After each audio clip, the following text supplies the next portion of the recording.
Krishna, Hare Krishna, Krishna Krishna, Hare Hare, Hare Rama, Hare Rama, Rama Rama, Hare Hare, Hare Krishna, Hare Krishna, Krishna Krishna, Hare Hare, Rama,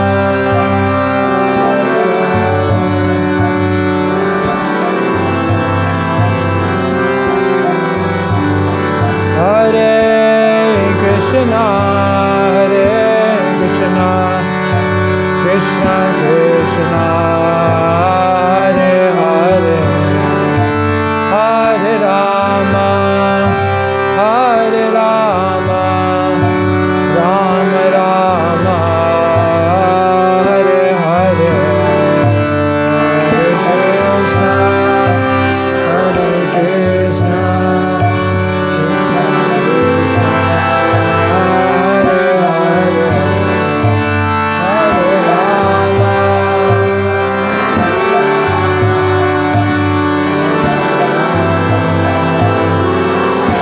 Hare Krishna, Hare Krishna, Krishna Krishna, Hare Hare, Hare Ram, Hare Ram, Ram Ram, Hare Hare, Hare Krishna, Hare Krishna,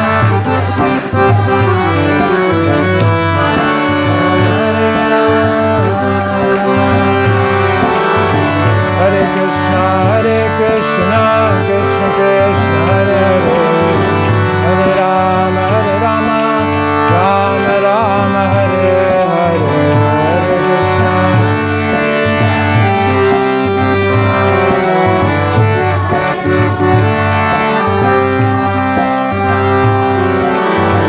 Hare Krishna, Hare Krishna, Krishna Krishna, Hare Hare, Hare Ram, Hare Rama, Rama Rama, Hare Hare,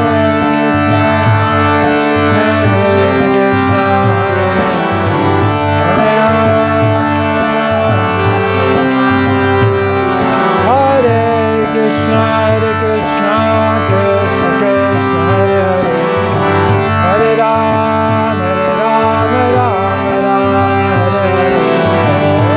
Hare Hare, Hare Krishna, Hare Krishna,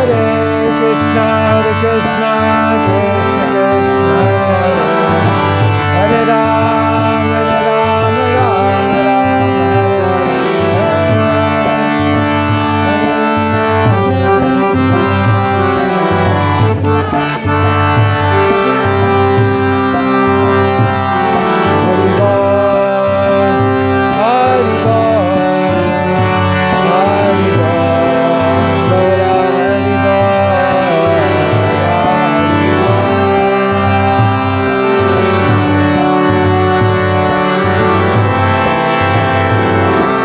Jaya Jaya Prabhupada, Prabhupada, Prabhupada, Jaya Prabhupada.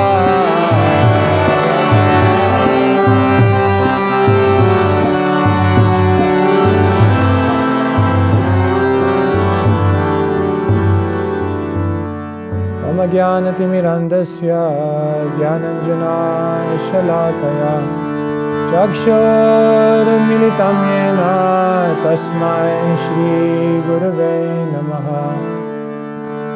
Namo Vishnupadaya Krishna Presthaya Bhutale Shrimate Bhaktivedanta Swami Niti Namine Namaste Saraswati Deve Gauravani Pracharine Nirvishesha Shunyavadi Paschatya Deshatarine Shri Krishna Chaitanya Prabhu Nityananda Shri Advaita Gadadhara Shri Vasadi Gaura Bhakta Vrinda Hare Krishna Krishna Krishna Krishna Hare Hare Hare Rama Rama Rama Hare Hare. Srila Prabhupada ki. I don't think I need this. Hare Krishna everyone. So nice to see everyone again. And we had a nice time in Paris. Learned some French. Now I know what désolé means because I hear it all day long. Non merci. No merci. So it was very nice. We met many people. By Krishna's mercy, many books were distributed, and many amazing stories and interactions. You all may know Lila Mataji. So Marge told me she's a good talker. And we had first-hand experience. So she had some amazing stories, like she was going like around visiting bookshops, and then she went in one bookshop and she was speaking, I think, to the owner or whoever it was about the books, and someone overheard her speaking about the books. It's, oh, are you the Hare Krishnas? Are you the Hare? So she said yes, and then he was very excited. Somehow he just happened to be there. And so then he took 2 books, and then he gave her like 200 euros donation, like, okay, here you go. And then she gave him some japa beads. And she's got a video of it. After she gave him the japa beads, he did like a full dandavats, you know. Ram Lila is officially a spiritual master now, I think. She gave her like, no, French. Louis, what's his name? Vuitton. No, Louis Vuitton. Something. Yeah, no, he was French. Like, and then she phoned him like 2 days later, and he gave another big donation and took 2 sets of Bhagavatam.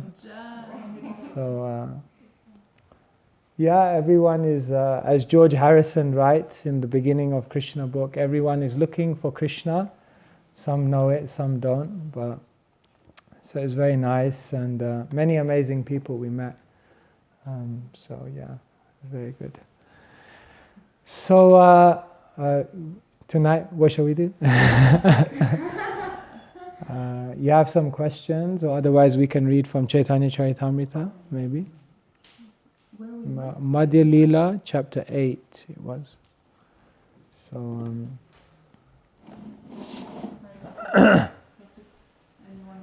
yeah, if there's any topics that you want to discuss, then we can also, otherwise we can read from. How to chant.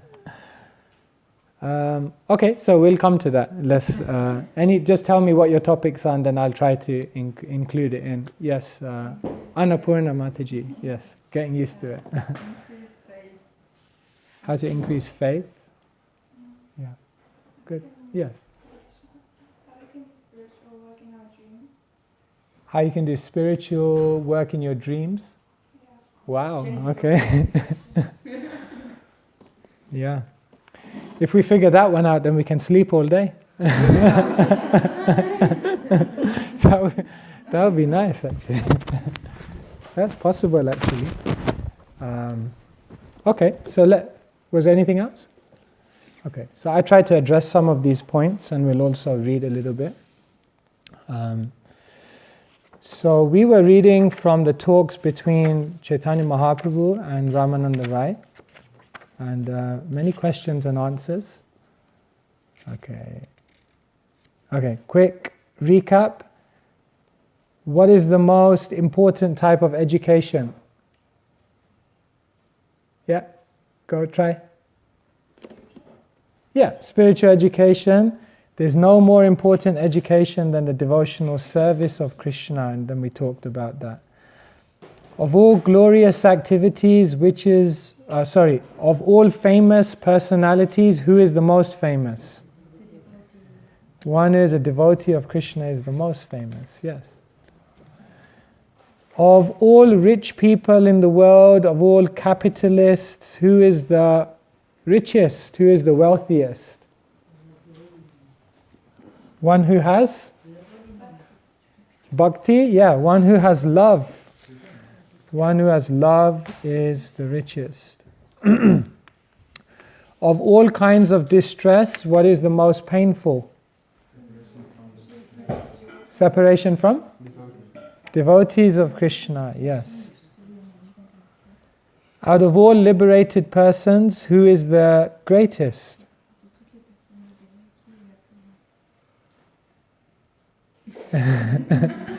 It's okay to also, if you're not 100% accurate. Many types of liberated. Who is the most liberated? Krishna is, yeah. And one who has, one who's a devotee of Krishna is the most liberated because they have the highest platform of spiritual realization. Okay, so let's go on to the next question.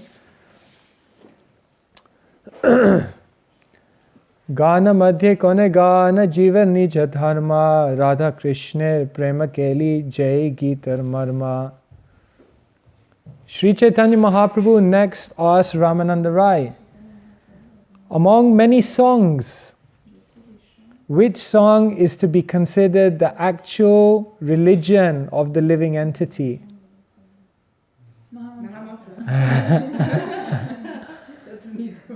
Yeah. Any other? Which song? Say again? The names of Krishna.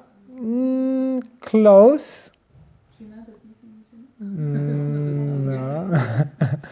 Okay. Ramananda Rai replied, Radha Krishna Prema Keli. Keli is a very nice word because it sounds like what it means. Keli means playful pastimes. So Radha Krishna Prema Keli, the songs which describe the loving, playful activities of Radha and Krishna, Jai Giter Marma, are the highest type of song. So when you sing about Radha and Krishna and what they're doing in the spiritual world, and their exchanges between each other of love, these songs are the greatest songs because these songs bring great happiness to the heart. It's interesting that, I don't know about you, but when I first went to the Hare Krishna temple, I was surprised by how much singing and dancing was going on. Because I never thought a religious place was like that kind of place where you'd sing and dance. I thought a nightclub, maybe, but a temple, a monastery, a religious place is very serious, it's very strict, it's very formal. But actually, if you think about it, what are the two most intense types of emotional expression? What do you think? When you have really intense emotional expression, how do you express it? You sing and dance, you pray. Okay, yeah, prayer is, yeah, I guess prayer is there as well. Yeah. Crying, yeah, crying. So you scream, yeah. You move and you make noise, yeah. Hopefully you move in time and you make nice noise. Otherwise it... But if you think about it, song and dance are the two most intense types of emotional expression. In all cultures, amongst all people, we don't have to be taught that. When we're happy, we sing. And when we're happy, we dance. And therefore, if you think about it, how can spiritual life, which is the heights of happiness, the heights of joy, the heights of inner satisfaction, not have song and dance in it? It would just not make any sense at all. So actually, singing and dancing is so much a part of spiritual culture. And the songs that describe the loving affairs of Krishna give great happiness to the heart. And actually, when someone hears the songs of Krishna, even sometimes they may not understand the language, still there's something so transcendental about it that it captures their hearts. I don't know if you ever had that experience, but some of these songs, they're in a different language and they kind of take some time to learn. But even you hear the sound vibration, it touches the heart, actually. There was one very, very famous singer. His name was Tansen. And he was the singer in the court of a king called Akbar. Akbar was living at the time of Sri Caitanya. And it's interesting because Akbar was Muslim. He was a Muslim king. He was Islamic. However, he loved Chaitanya Mahaprabhu. When he saw Chaitanya Mahaprabhu sing and dance, his heart was captured. And therefore, although he was a follower of Islam and very dedicated, he also had great love for Chaitanya. So he had a singer in his court, and the singer's name was Tansen. And when Tansen sang, it was like everyone melted, like their hearts melted. And he would sing the songs of Krishna for the enjoyment or pleasure of Akbar.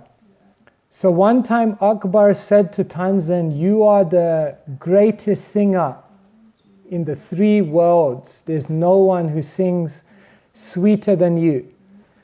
And Tansen, his guru was someone called Haridas Pandit. So if you go to Vrindavan today, there is a temple called Banke Bihari. It's a very beautiful temple. And Haridas Pandit was the founder of this temple. So he was the guru of Tansen. So Tansen said to Akbar, no, I am not the greatest singer. If you want to know who's the greatest singer, you have to hear Haridas sing.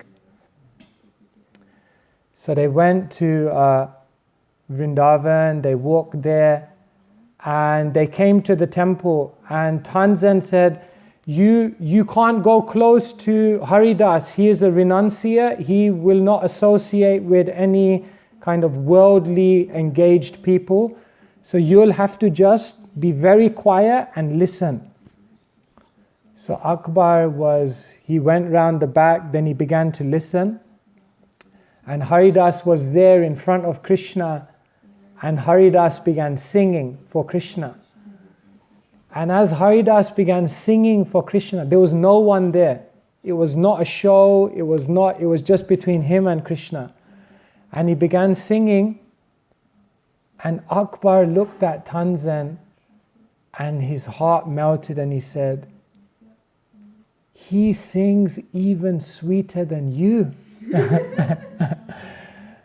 Tansen smiled and he said, I told you there was someone who sings sweeter than me. And then Akbar looked at Tansen and he said, but both of you are amazing singers, and both of your voices are so incredible, but still there's something different about Haridas and you. What is it? And Tansen looked at Akbar and he said, the difference between Haridas and me is that I sing for a king, but he sings for Krishna. And because he sings for Krishna, and because he sings from his heart, the sound of the desperation and love which is coming from his heart is what is touching your heart. When you speak to someone, if you speak from your intellect, you will stimulate their intellect. But if you speak from your heart, you will touch their heart. And therefore, the songs of Krishna which are sung from the heart of someone who has love touches people's hearts. And you could say on one hand, Srila Prabhupada sung in a very simple way. He sung like one melody in a very simple way, no complicated instruments. In one sense, you can say, like, technically, he wasn't necessarily the best singer, but when he sung, it touched people's hearts. And because he was singing from the soul. So there was a lady saint in India at the time of Chaitanya Mahaprabhu. Her name was Mirabai. So she took Krishna as her beloved, and she was traveling all around India, and she was only singing about Krishna. And then one time she came to a place and someone began singing about Krishna, and another person said, no, you stop. This other person who was singing, he said, you stop, because you're not singing in tune. In India, or in Indian culture, there's something called raga. You understand? Raga, it means like a melody. So at different times in the day, there are different melodies that should be sung. So this person corrected this. He said, no, you should not sing. You're not singing in raga, in tune, in melody. And Mirabai said, no, let him sing. Because more important than raga is anuraga. And anuraga means attachment, love, singing from the heart. And so Mirabai said, raga is not so important. One may sing in tune or out of tune, but the anuraga, the attachment that one has in their heart, that is important. And so the songs which describe the loving affairs of Radha and Krishna are superior. These songs give great happiness to the heart. And of all songs,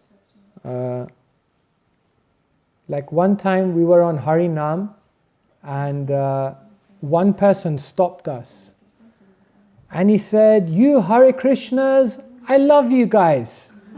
You're always singing, you're always dancing in the rain or the shine, you're always out here, you're always smiling. But you know one thing? Don't you guys have any new songs? So I said like, oh, well, this Hare Krishna is not exactly like a song, it's like a mantra. So it's like every time you sing it, if you sing it with more depth, it's ever fresh, it's ever... So someone was asking, how should we chant? So this is how we should chant. Prabhupada says we should chant like how a child cries for the mother.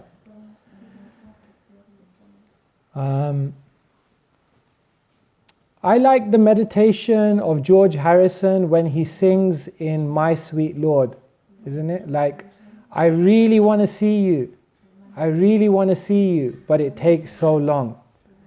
So I find that like a useful meditation when I chant japa in the morning, to kind of try to chant in that mood. Chant in a mood of desperation, chant in a mood of longing, chant in a mood in which we're praying that when and how can I be connected to Krishna again? And it's that desperation. One devotee once told me, we are practicing the yoga of desperation. I was like, wow, I never thought about it like that, you know. But yes, this is the yoga of desperation. Indradyumna Maharaj once said, all of the austerities, all of the service, all of the sacrifice, all of the knowledge, everything we do in spiritual life is just so that one day you can sit in one corner of the room, chant one name of Krishna, and experience one genuine teardrop of love fall from your eye when you call out to Krishna. If you come to that point, then everything worked. And if you don't come to that point, then you have to come back again. So that is the mood of chanting, and that is how we should chant. It's not just mechanical. Yeah. So like when we chant, the first thing is that we have to practically do it in the right way, like pronounce properly, be awake, all of those kind of things. And then once we've done it practically in the right way, we have to try to add emotion to it. We have to try and add our heart to it. And in this way, Krishna becomes attentive. Krishna listens and Krishna reciprocates. So how do we chant? Prabhupada writes a nice line. He says, chanting, and this is very deep, you can meditate on it. He says, just try to hear yourself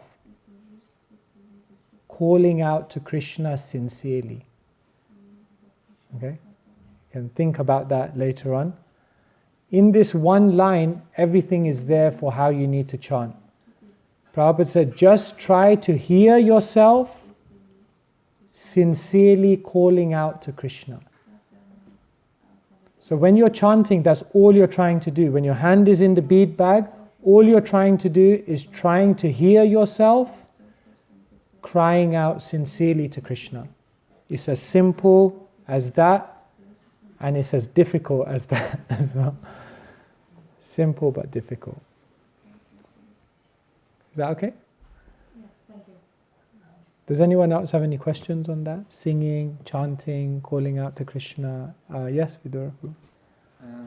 I cannot say where, but I remember reading that Bhaktivinoda Thakur says that when you advance in chanting, you become overwhelmed with concern for others. And could you speak a little bit about that? Because that's not what you would think about first. You'd think, an art inhibitor or something that says you're full of concern for others when you chant properly. Yeah, so just to repeat in case you didn't hear, one of our great teachers says that when you chant properly, you become overwhelmed with concern for others. So how does that work? You see, when you chant properly, when you chant nicely, when you chant sincerely, when you chant from the heart, then Krishna immediately becomes present. Krishna is there. And when Krishna is there, you feel an incredible joy. You feel an incredible happiness, an incredible connection. You feel overwhelmed with gratitude that Krishna is present in my life and Krishna is reciprocating. And the natural effect of having that inner happiness and inner fulfillment is that you naturally feel for those who don't have it. It's very difficult to be compassionate when you kind of feel sorry for yourself. It's like sometimes you go out on the street on book distribution and you look at everyone and you think, oh my God, they're happier than me. I'm here standing in the rain. I was just telling them yesterday was like such a funny day. We got on the street, so Revati Nandan Prabhu wanted to do big. So he said, let's go Champs-Élysées. So we went there. Anyway, then the police came. So anyway, then we had to go from there. So then we said, okay, let's go to Châtelet. So on the way there, he had another bright ideas to try 2 different other places. So we tried 2 different other places and none of them worked either. Anyway, finally we got there, Châtelet, 1.5 hours late, and nothing was happening. Okay, so we're 1.5 hours late, we're in Châtelet, and then it starts raining. It's like, oh no, this can't get any worse. So it's raining, it's 2 hours into the day, nothing's happened. And then for the next hour, no one stops. So you're thinking, oh my God, this is going from bad to worse, and people are walking past me saying things in French. Luckily I can't understand French, so otherwise maybe I'd be more depressed. So 3.5 hours go by and nothing's happened, and then I turn around and the whole book distribution trolley is gone. So, and then I look down the street and I see there's a garbage van. So I realized, oh my God, he's taken the whole trolley. So then I run to the garbage van in the rain, nothing's happening, I'm all ready. So then I say him like, no, these are books, these are important things, So he says, well, if you want it, you have to get it, So then I have to go into this garbage van with all the garbage juice and pick out the books. And then I pick out the trolley and then I start walking back to the spot. And as I drag the trolley, one of the wheels on the trolley breaks. So I'm in the rain, filled with garbage juice, holding a trolley which is full of wet books, and now I can't even roll it. I have to hold it in my hand, this trolley with like 80 books in there, And then I was looking at everyone and I was thinking, they need to give me some mercy. Anyway, the whole day turned around after that. It was amazing. Some people stopped. One lady immediately stopped and she said, this is just what I've been looking for. Then she took 4 books and I gave her japa beads and it turned around. Anyway, the point is, unless you're happy, unless you're satisfied, unless you're experiencing something, you can't really feel for others. So then one of the natural consequences of chanting well is that we feel that connection with Krishna, and naturally we become concerned about others. Also, when you're fulfilled by your relationship with Krishna, then you can fully give to others. Otherwise, in your interaction with others, it's very difficult to be in a mood of giving, because you're not fulfilled yourself. In your interaction with others, you'll always be trying to take something from them. That's why even, for example, in any relationship, or not that I'm a marriage counselor, but even in a marriage, for example, unless the husband and wife are both in their own individual lives coming closer to Krishna and being fulfilled in their individual relationships with Krishna, then their connection with each other can be on a more spiritual level. Because then when they're interacting with each other, they're not trying to take, they're giving, because they're already being fulfilled. So a natural consequence of fulfillment is compassion. And fulfillment comes from connection with Krishna. And connection with Krishna comes from sincere chanting. So it works like that. Okay. Someone else? No? No? Okay. So someone was asking, how can we increase our faith? Right? That was the question, right? How can we increase our faith?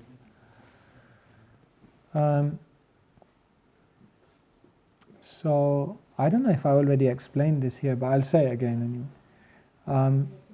Faith comes in 3 ways. Generally, you can summarize it like this.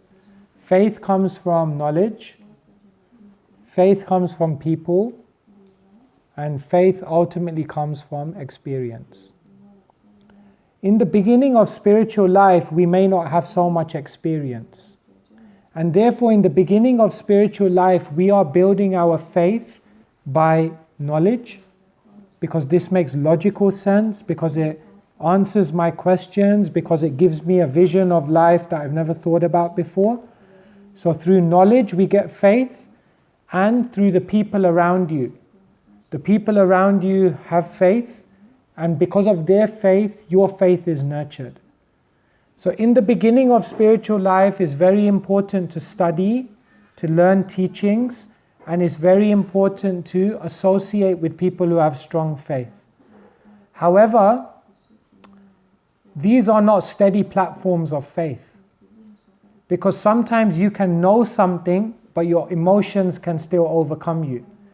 And if you're dependent on people for your faith, if something happens in a relationship or a person leaves or something, then your faith can also crumble. So people and philosophy are good, but they're not steady platforms of faith. However, from this platform of faith, when we then engage ourselves wholeheartedly in the practice of Krishna consciousness, then we get experience. You feel like once Prabhupada asked the devotees, how do you know Krishna exists? So they gave different answers. One devotee said, well, because you said, Prabhupada. Prabhupada said, well, I could be cheating you. Another, he gave different answers different times. Sorry? The last one said, because I feel. Yeah. And then so different devotees gave different answers, and then one devotee said, because when I chant Krishna's name, I feel Krishna. And Prabhupada said, that's right. So, from philosophy and people, which is good, ultimately we have to experience Krishna. We have to come face to face with Krishna. We have to encounter Krishna in our life. And when you know Krishna is there, when you've experienced Krishna, then nothing will shake your faith. Nothing will shake your faith. One time a devotee said to Prabhupada, Prabhupada, you did not study science, you did not study philosophy, you didn't study all these academic things. How is it that you have the confidence to go around the world and debate with scientists? To debate with them that God exists? Where do you get your confidence from? I mean, we would be a little intimidated if someone was a big scientist to try and debate them in public. You know what Prabhupada said? He said, how can I believe them when they tell me Krishna doesn't exist when I'm seeing Krishna at every moment? He said, I'm seeing Krishna in front of my eyes. Because I have such experience of, I know Krishna exists, I can go and speak boldly about Krishna because I'm seeing it. So, as I often mention, Krishna consciousness is not meant to make you believe in Krishna. That's just the beginning. It's a process which is meant to bring you face to face with Krishna every moment. And that is the steady platform of faith. So, all of us in our life, we had to have some glimpse of Krishna. Some glimpse. Krishna is there. Some mystical thing happens. Like I was telling the devotees, because when that book trolley went into the garbage truck, my beads were in there as well. So that was another reason I was like, no, my beads.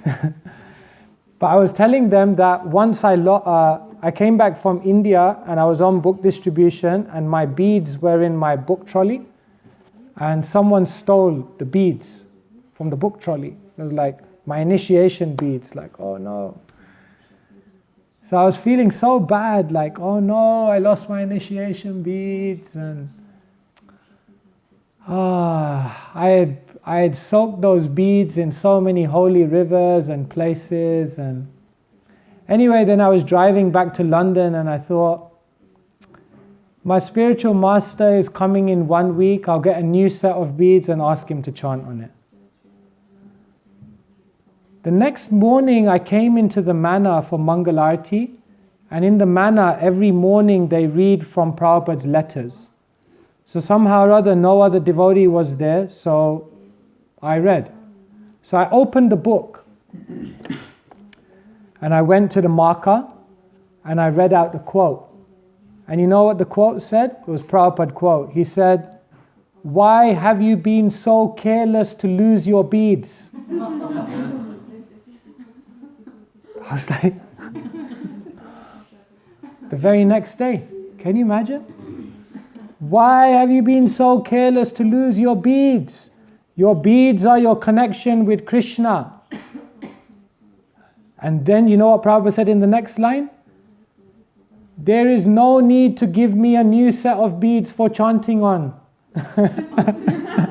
So, oh no, there goes that idea out of the window, you know.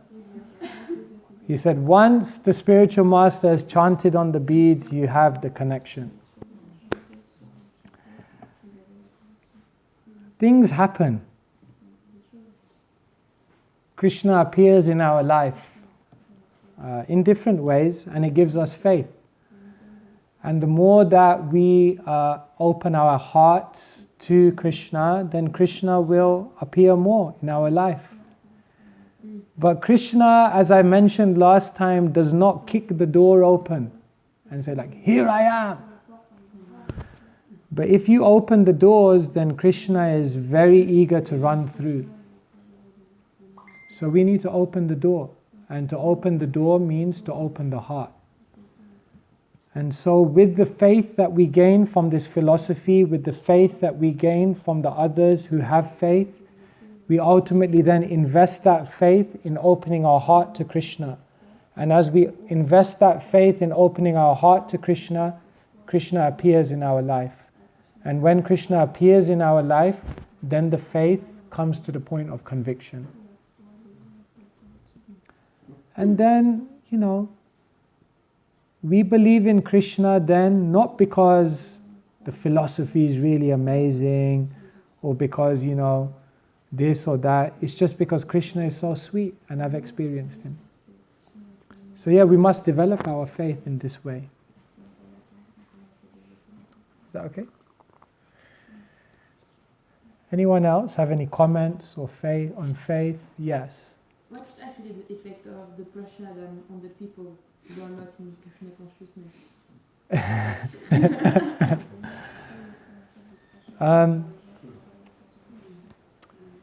So like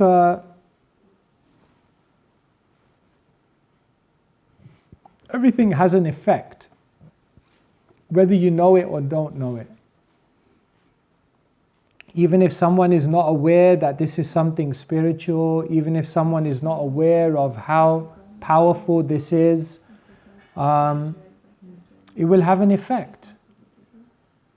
Yeah. I think I told you that story, no, of the person who was running out calling for the dog Krishna. I told you that story, right? Remember that? I did not tell you that? Oh, okay. So there was once one person and he had a girlfriend. He was not a devotee. And his girlfriend, she had a dog, and the dog's name somehow or other was Krishna. So anyway, he was living with this lady and her dog, Krishna. And sometimes the dog, Krishna, would run out at night time. So the lady would tell the boyfriend, like, go out, find him, find the dog. So in the streets of Amsterdam, he would be running saying, Krishna, where are you? Krishna, where are you? Somehow or other looking for the dog. So he was calling out to Krishna. Later on, he met the Hare Krishnas and he became a devotee. And he joined the movement, and not only did he join the movement, but he became a Swami, sannyasi. So it has an effect. Krishna's name, Krishna's prasadam, Krishna's devotees, everything has an effect on individuals. However, if you take those things with faith, then it has greater effect. So, when you take prasadam by chance, because you meet the Govinda's catering and you get some kofta and kofta and samosas. Yeah, we saw the pictures. You get benefit. But if you're eating and you're realizing this is Krishna's blessing, and you eat in spiritual consciousness, you get more blessing. In the same way, if you chant Hare Krishna even unknowingly, you get blessing.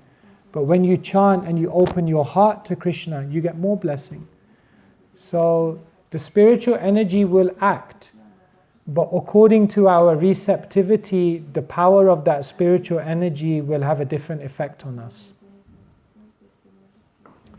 So, yeah. Individuals take prasadam, and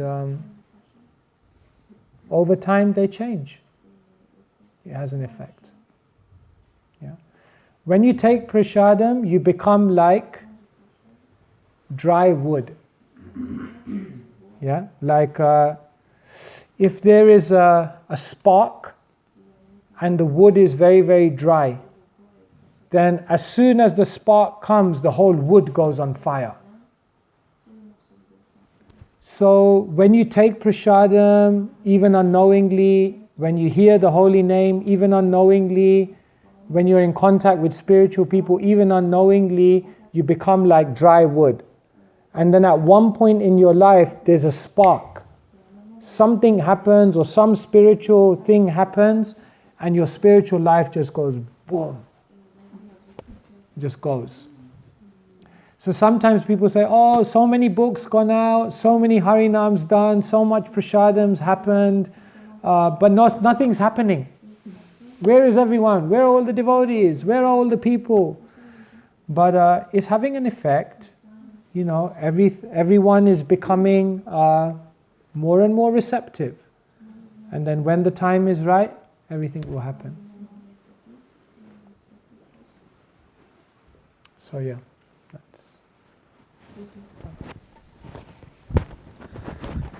Okay. And then the other question was, how can we do spiritual things in our dreams?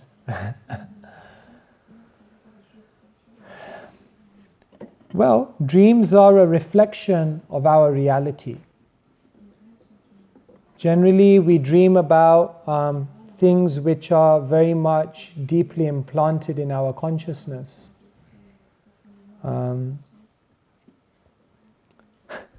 It's funny, like now we're on the marathon. I was telling the devotees that many, many times we were on book distribution marathons, and in the middle of the night, when everyone was sleeping, the devotee next to, in his dreams, would be saying, "Hello, sir.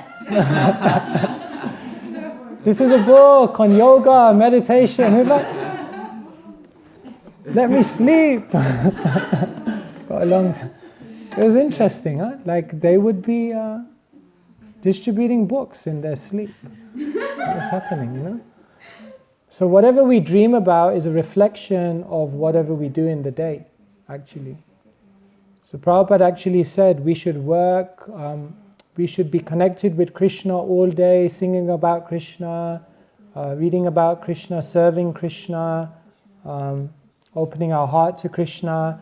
And then at the end of the day, you go to sleep, and at night you'll dream about Krishna.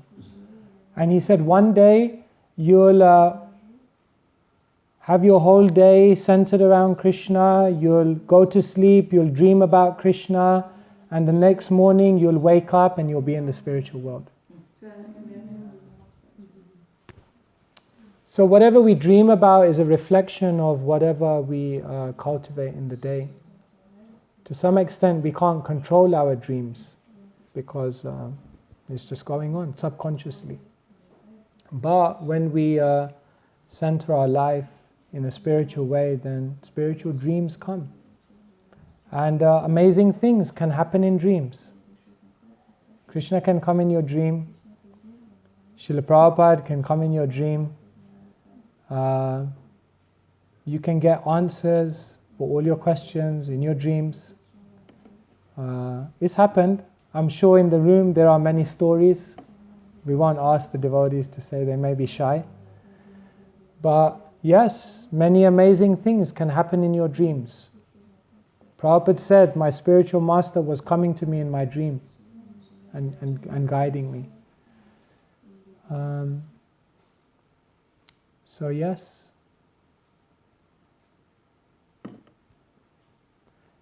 if we serve Krishna in the day, then Krishna will come at night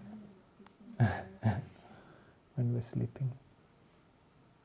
I don't know, does anyone have any realizations on dreams?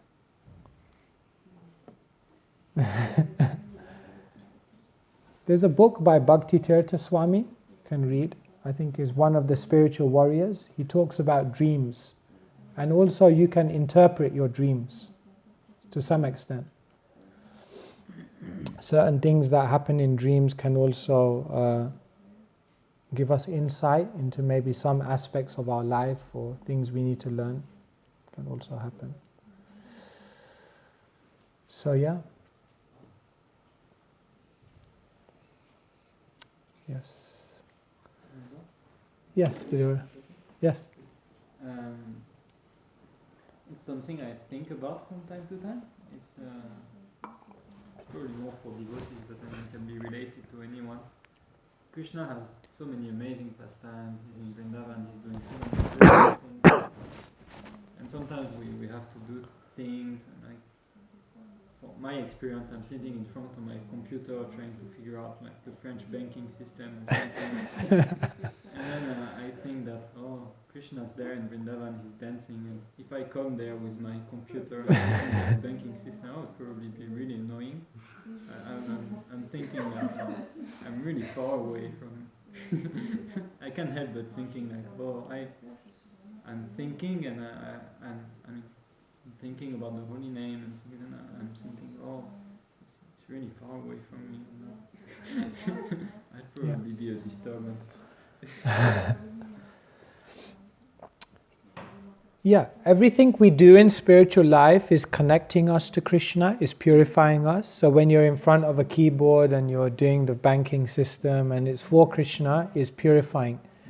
However, what you're saying is absolutely true, and therefore whatever service one has, one should not forget that hearing, chanting and talking to Krishna is essential. That's the most important part of your day.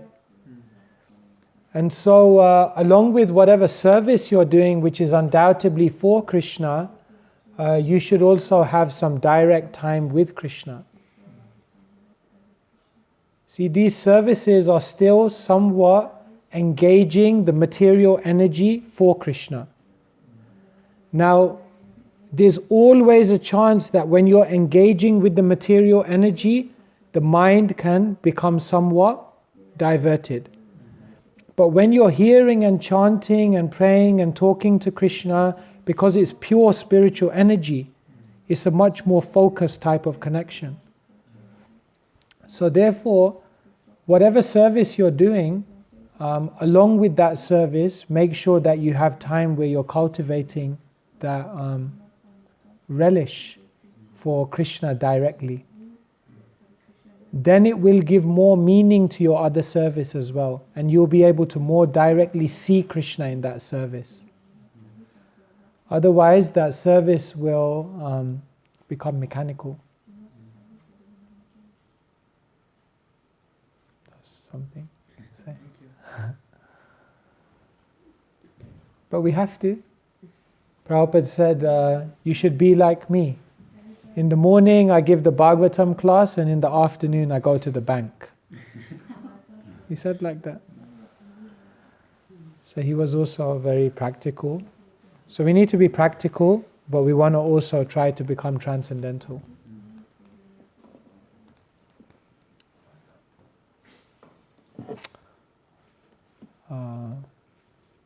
Anyone else want to say anything? It doesn't have to be a question. You may have a comment, reflection. This encouragement regarding the Sankirtan devotees. Yeah. Because it's true, sometimes you give out books and you're saying but you don't see any devotees in the temples, and you're like, well, what's the use, you know? There's a Mataji, she's really old, she's almost 90, she lives in Mayapur now. She's from France. She's from Martinique, but she's been from France. And she was already like 78, I think. And she was just at a garage sale. And back in Bhagavan's time, he made the books with gold. You've seen those ones, like maroon with gold? Classics. And she just picked that book randomly because she liked the way it looked. And she bought it at a garage sale for like €2. And went back and it was the Bhagavad Gita. And she read it, she said 3 times, back to front, the whole thing, 3 times.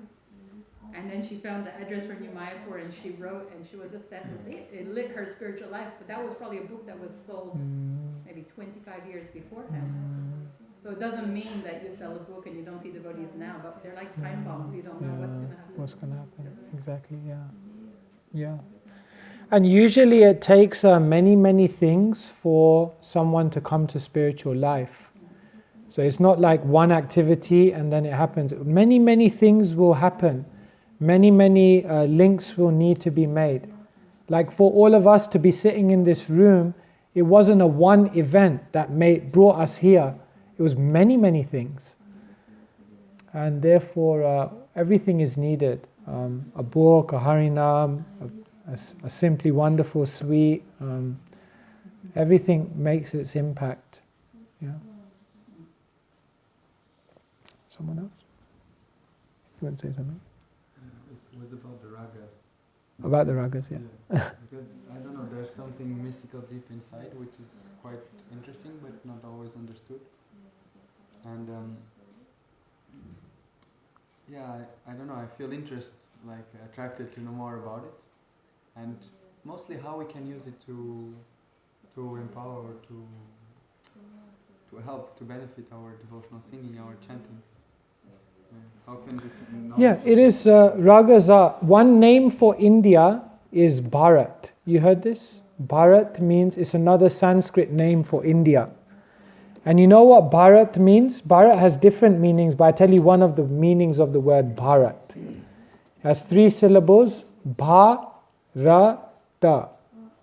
Yeah? Bha stands for bhava, which means emotion. Ra stands for raga, which means melody. And ta stands for tal, which means beat. So the literal name of India means the land where spirituality is expressed in deep emotion through melodies and beats. That's like nice, like wow. I wouldn't mind living in a place like that. It sounds very nice. So yes, there are ragas and tal. These are like, it's very deep. It's very, even when you learn mridanga, there are mantras. Yeah, there's like a prayer for the mridanga, like how you play. And when you sing, there are ragas. So what it is that in the Vedic time system, there's 24 hours in a day. We know there are 24 hours in a day, but there are muhurtas. So muhurtas are periods of 48 minutes. And there's many periods like this in the day. And in each muhurta, there are certain ragas which are sung, which capture the mood of that time in the day. And so when you sing for Krishna, in the mood of the day, very sensitive to Krishna's life and what's going on, then it adds a sense of connection, because there's great sensitivity there. So yeah, if you can learn it, it's good. To learn ragas, I mean, there are thousands of ragas, and it can take lifetimes. Just in a way which is like to cultivate bhakti, not for the ragas in itself.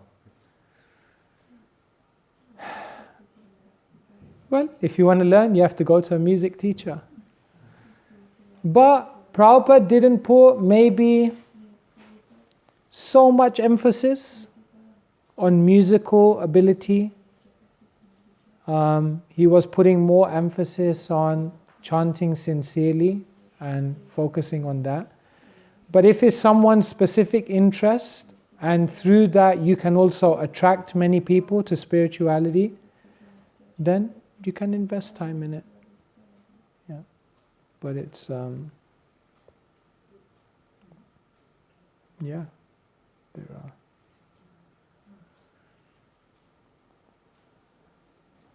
Yes. Yes. You said that the fact that we are all seated here now means that had many reasons for that. And could you tell us a bit more about your own spiritual path before Krishna's consciousness?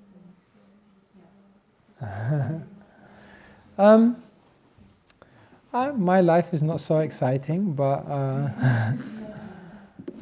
okay, I'll make it dramatic now. Quick think of a story. I guess I grew up in a place called Wembley in London, and I grew up in a Hindu family, but it was very ritualistic and not so deeply spiritual. One thing I think that's relevant from my childhood that I think led me to where I am now is somehow, as a child, I always loved the idea of simplicity. And wealth and opulence and all of those kind of things made me feel very uncomfortable. I remember once when I was a kid, my mum, she brought me brand new white sports shoes. And I felt so conscious about going to school with brand new shoes. It was like, everyone would look at me and I didn't want to so you know what, I remember as a kid, what I did is I went into the loft, I don't know what you call a loft. You understand, like a loft, which is very dusty, with my new shoes on. And I started walking around in the loft. And I remember that because I was walking around in the loft and I stepped in the wrong place and my foot came through the ceiling and my dad was in the room downstairs. So my foot came through the ceiling with the new trainer. He was looking up with the new shoe. And it was like, what are you doing in the loft walking around with new shoes on? Like, it makes no sense. So I didn't even try to explain to him what I was trying to do because he would have become more confused. So I always remember from my childhood I had some kind of attraction towards simplicity. But I wasn't so spiritual, but maybe when I was, I think 15 or 16, then I had a very good friend who was a Muslim. And I had great respect for him because I found him to be very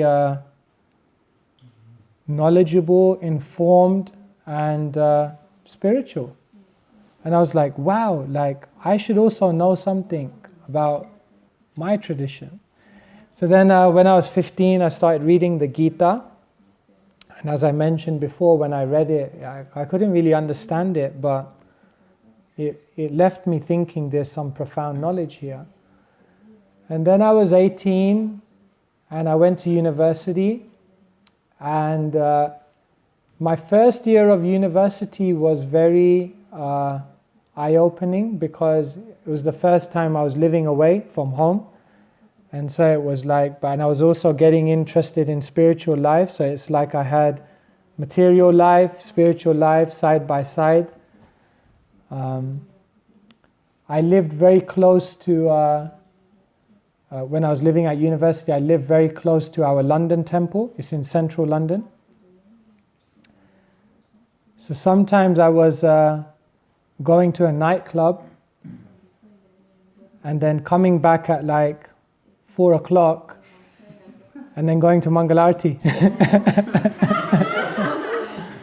So it's like it was a comparison, but it was an interesting comparison because here I was looking at a certain group of people dancing, singing, living in a certain way, and then a few hours later I was looking at another bunch of people singing, dancing, and living in a certain type of way. And my conclusion was, these people are happier. And it's cheaper. I don't have any money, I can't sustain this lifestyle. So it was a good comparison. So by the time I was 20, by the time I was 19 or 20, I told the devotees I want to drop out of university. It's not for me. I'm not going to get a career. It's not my path. They said, no, you should finish. You should, So I finished. I was 21. And my initial thought when I was 21, I graduated, was I want to go to India. I want to go to the place where emotion is expressed through melody and beats, and I want to find spiritual people. So I went to India. Somehow I worked for 3 months, got enough money to get a ticket to India, and then I went to India. And then I lived in some of our ashrams for 6 months. And then I came back to London and became a monk. When I told my parents I wanted to be a monk, my dad wanted to launch a legal case against the temple for brainwashing. It's like my dad, you know what he did? I convinced him, I'll only stay in the temple for 1 year. So you know what my dad did? He drew up a contract, like a proper contract, legal contract. And he signed it, I signed it, and the temple president signed it, and it said he will come back in 1 year. My dad agreed he actually made me sign a contract. I still got it. So he agreed 1 year, and then, it was the life for me after that. In my life, I never thought I have to be a renunciate, I have to be a monk my whole life, I have to be a monk. It's never really like that. I just started practicing spiritual life and it felt very natural. So we all have a history, I guess, from previous lives. And we all have a personality. And we have to find a life situation in which we can be very natural in our spiritual life. And it will be different for everyone. So the goal of life is not to be a monk. The goal of life is not to even live in a temple. The goal of life is to love Krishna. And we have to find our way to do that because we're individuals. So I guess that's what I did. We're made of the grace of other spiritualists. That's my strong realization in life. That when you have people in your life who have more faith in you than you have in yourself, then through their encouragement and their great spiritual encouragement, you can achieve many things, maybe. I have another question. Yes. I only came here some time ago, and I'm really interested in learning more about Krishna consciousness. However, I feel a little bit overwhelmed because it's so much knowledge, and I have 4 books, and then there's Srimad Bhagavatam, which is 12 chants, I think. Then there's Bhagavad Gita, obviously, Ishopanishad. There's astrology, which is something completely else. So much Vedic knowledge, and then you see people who know all these things and speak Sanskrit and so my question is just where to start. Where should I start? In terms of reading, You're talking specifically about reading? In terms of accumulating knowledge. In one of our teachings called Niti Shastra, it says, when you're chanting, you should have the mentality that you're going to die tomorrow. But when you're reading, you should have the mentality that I'm going to live forever. So it's kind of interesting. When you're chanting, there should be a desperation, like in this time I've got to connect, this is it, life or death. But when you're reading, you need a different mindset. You need a mindset that this is long term. I'm not going to grasp it in a day. I'm not going to grasp it in a year. I'm not even going to grasp it in 10 years. But you see, when you study books, it's like you study in layers. The first layer is you just read it. You get familiar with it. You try to become inspired by different bits. And then the next time you read, my conviction is you never really read it. This might scare you more actually. My conviction is though that you never really read a book until you're reading it for the third or fourth time. Sorry. Sorry, I was supposed to be encouraging. Sorry. No, but like when you've read it like a few times and then you read it, you see, it's like okay, now we read this Ramananda Rai. It's like you can go in one verse and you can really like. It's a lifetime.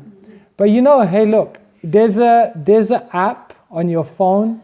You can download it for free. It's called Become a Sage, page by page. Right? It's a free app. You can download it. Right? I don't know about like. I've not got it, but I've heard of it. So it's like if you read like 10 pages a day, then you'll finish like in 2. It gives you the calculations. But let me also say this. So, you choose the book. Yeah, so you choose the book and you say like say for example you say, okay, Srimad Bhagavatam. And then you put in the app like, okay, I read 20 pages a day. Then it will tell you like, okay, if you read 20 pages a day, then you'll finish in this much time. So then you set a goal. Okay? And then you just get through the books. And then gradually it will come deeper and deeper. But let me tell you this, one English writer says, we don't read to get through the book. We read to ensure the book gets through to us. So it's like, it's also not so much about volume. Remember what I was saying?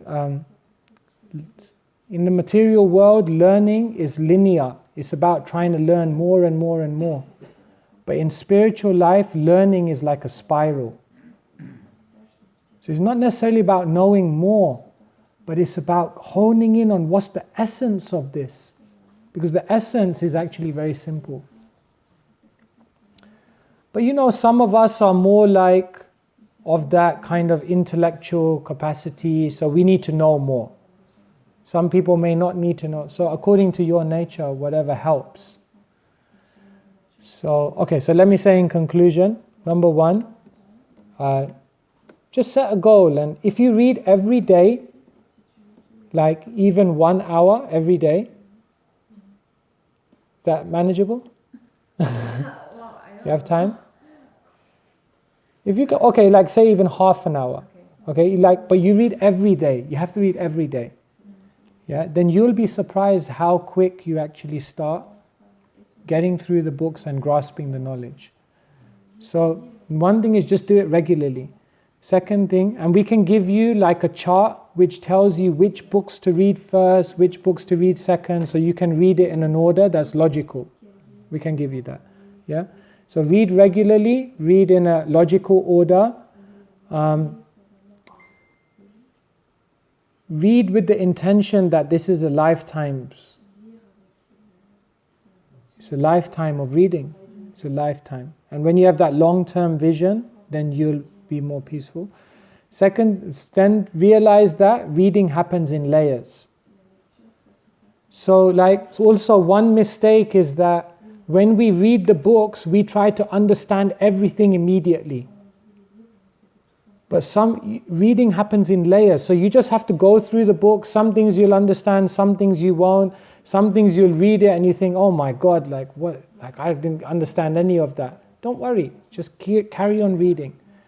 And when you go on layers, next time it will become more clear to you. So don't get stuck, keep moving. And then the final thing is, remember the goal is not just to get through the book. The goal is that the book gets through to us. And it's about quality.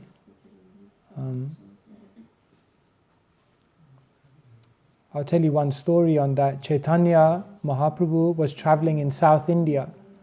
And there was one one brahmana there. And he had the Gita in his hand, the Bhagavad Gita. So he was holding it like this. And around him, there were many, many learned scholars and they were all laughing at him. So Chaitanya saw the whole scene and he came to this brahmana who was holding this and he said, why are they all laughing at you? He said, because my spiritual teacher told me I must read the Bhagavad Gita, but I'm illiterate. I can't read it. Therefore, I'm trying, but I can't understand it, and they are all very learned, they're laughing at me. Chaitanya looked at him closer, and he said, you're saying you can't read this book, but in your eyes I'm seeing you have tears. You're crying. Why are you crying?